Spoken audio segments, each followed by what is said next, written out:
Hello, YouTube. It just occurred to me that I actually was going to talk about this a long time ago, and I actually forgot to do it. So, briefly, get to the point. I had spoke to a family member that confirmed a lot of things about my grandmother. Now, a lot of us had these spiritual, not, I wouldn't even say spiritual, religious grandmothers, and when you're a child, you see your grandmother in a certain way. You're not going to see them for what they are, but you see them for what you would hope they would be. And you have adults as old as 65. They will never admit the truth about their parents or grandparents. They're oblivious to who they really are. However, I am not like that, right? Now, when I was young, I didn't pay attention to certain things because I was a child. As I got older, I realized certain things about my grandmother that wasn't right. And so I got older and I realized, like, wow, grandma was kind of evil. Grandma wasn't right in a lot of her ways. And what made me think about it was I seen something on Instagram. It's a comedian and he was talking about stop lying at funerals. And it's true. I really do hate funerals because they be capping. They really do be lying. I could truly say that out of all the funerals that I went to, I feel like one funeral, because sometimes I go to funerals in support of, like, obviously if it's my friend's mother or father, I don't know them personally to really know if the eulogy is correct or not. But I only know what they tell me about their parent. But as far as my own family, the only funeral I've been to where I feel like it was truthful was like one of my dad's older cousins. He died at like 97, and he had his foster children come up and speak to him, which I didn't even know he had, but they had all these positive things to say about him. And I'm like, wow, he was a real dude. He was a real good guy. I didn't know him personally. My father did. But I feel like his sons, they speak for us. Like, all his sons are bishops. They all seem happy people, and happy what they do. They don't seem to be miserable. You know how some church people, they just be miserable. But they seem like they happy in this, being in the church. And they not just doing it because, their father was doing it, but they really doing it because they actually love it or what have you. But back to my grandmother. So basically, I had spoke to a family member recently, and we were just chatting about my grandmother and her ways and how mean she was to people. We talking about in the family now. And I was like, you know what, at the end of the day, I hope my grandmother's in a good place, but there's no way that you could be mean and evil to people when you're alive and end up in heaven. Because if that's the truth, that means that God is a liar, right?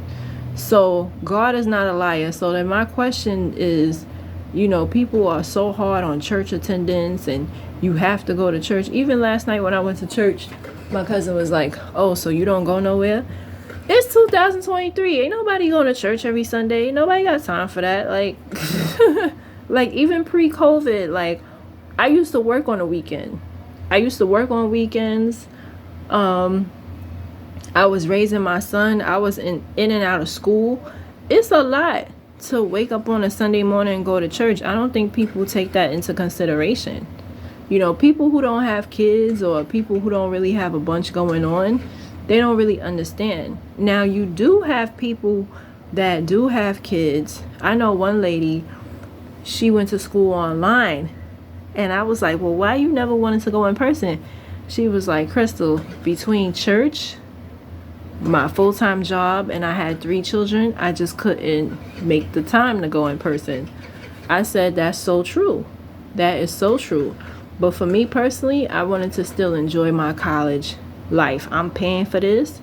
So yes, I wanted, I couldn't do everything online. Certain classes, yes, I went in person and I don't regret it. Because you want that college life. You want to be able to at least eat in the cafeteria. even if you don't join any clubs, just to be like, I'm in college, So she was like, she had to do it online because 3 children, she worked full time, she have a husband, that's another job, So I was like, oh, and she went to the University of Phoenix, the online, and she didn't get to enjoy college. Now, if she would have slowed down on church, maybe she could have done it. But between church, that's a full-time commitment, and she's a dancer. She do the praise dance, and also she's a minister now. So between all of that and kids and a husband, it's a lot. It really is a lot, and people don't take that into consideration. And for me, I had college, I had my son, I had work, and a lot of times I had to work on Sundays. It wasn't until I was a para that I was able to have my Sundays off.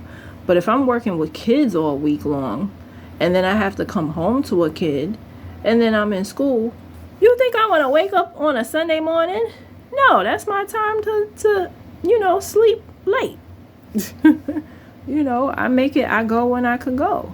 But you'll have people that try to make you feel bad and, whatever. But at the end of the day, church attendance shouldn't matter. But you got people who really, in 2023, they think that, well, if you don't go to church every Sunday, you must be a bad person. I'm not a bad person or somebody that doesn't make you a bad person. Is how you treat people. That's what should matter. And that's what we need to focus on. How do you treat people Monday through Saturday? Who are you when nobody's looking? Are you a thief? Are you a person with no morals? When you in church 3 and 4 times a week, but what's your lifestyle outside of that? Do you treat people bad? Are you treating your starting with your family members? Doesn't that count for something? Now, at the end of the day, I'm not God, and true, I don't have a heaven or a hell to put anybody in. But I think it's important on how you treat people, and that's what we need to teach in the church. Going to church is a beautiful thing, but what's more important is how you treat people. And it's so sad because when I was talking to this family member, she still sounded, even though my grandmother's been dead since 2006, she still hurt. And I told her, I said, I hope, you eventually get over that. I hope God gives you peace. And I hope I've given you some type of closure, And she's like, we were talking about some other things. And I'm like, no, you can't blame my grandma. My grandmother is dead. You can't keep blaming her for someone else's actions. Because basically we were talking about another family member and she's blaming my grandmother. My grandmother is dead. She's not coming back. So now you have to look at that person and that individual. But in a previous video I talked about church hurt, also family hurt, especially when that person is supposed to be saved and sanctified, and it just really got me to thinking. Like, we say all these positive things about people at funerals when they was alive, they were evil, they were mean. Are those people really going to heaven? Stop and think.